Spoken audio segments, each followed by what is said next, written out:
گران افغانستانیم.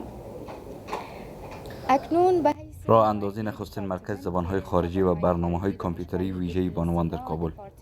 مسئولان دانشگاه ابن سینا در افتتاح این مرکز گفتند که زبانهای بین‌المللی جهت توسعه و پیشرفت یکی از نیازهای جدی هر جامعه می باشد. به گفته آنان منابع دست اول علم روز در دست کشورهای توسعه یافته است. دانشجویان دختر و پسر افغانستان باید به زبانهای خارجی جهت دست داشتن به منابع دست اول آشنا باشند. زباندانان مشهور دنیا گفتن در بهترین حالت اگر شما بخواهید یک مطلب رو از یک زبان به زبان دیگر منتقل بکنید تا 60% بهترین مترجمان دنیا موفق میشن تا 60% محتوای یک زبان را از یک زبان به زبان دیگر منتقل کنن. 40% میمونه.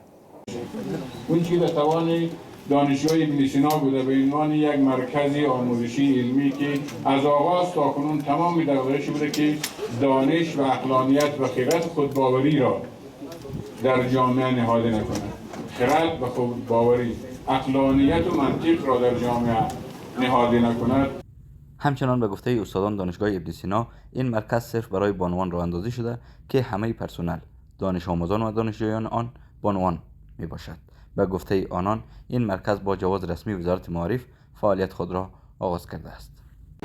از اونجایی که بنا به دساتیر اخیر امارت اسلامی آموزش مختلط در دانشگاه‌ها و مراکز آموزشی ممنوع شد، مرکز آموزش زبان‌های خارجی و برنامه‌های کامپیوتری ابن سینا با منظور ارائه خدمات آموزشی و تحصیلی صرف برای در شعبه دوم صرف برای بخش اوناس یا بانوان ایجاد گردیده و فعالیت خود را با مجوز وزارت معارف آغاز نموده است.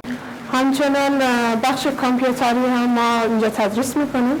تماما شاگردای و محصلای ما دخترها هستن، استادای ما همچنان دخترها هستن. از سوی هم دانشجویان دختر از افتتاح این مرکز ابراز خرسندی نموده میگویند که این مرکز میتواند نشانه خوبی در راستای بازگشایی دروازه‌های مراکز آموزشی باشد. آنان از حکومت امارت اسلامی خواستند که دروازه‌های مراکز آموزشی را بر روی دختران باز نماید. ایجاد چنین مراکز که است بسیار باید حکومت میکنه از هر لحاظ، چه از لحاظ به خاطر اینکه ما میتونیم پیشرفت کنیم، به خاطر اینکه ما میتونیم عبارت اهداف علمی خودمون از سر بگیریم. خواست ما از دولت امارت اسلامی است که کمک کنه که ما درس خودمون سری بخونیم. باز شدن این رقم یکی از مکان‌ها، یکی از نشانه‌های خوبی به خاطر تحصیل مناسب نشان میده که دولت میخواد برای ما خیلی کمک کنه. به گفته مسئولان در این مرکز زبانهای انگلیسی، عربی، ترکی، آلمانی، چینایی و سایر زبانهای خارجی و برنامه‌های کامپیوتری برای دختران آموزش داده می شود. مصطفی شهریار، تلویزیون استقلال، کابل.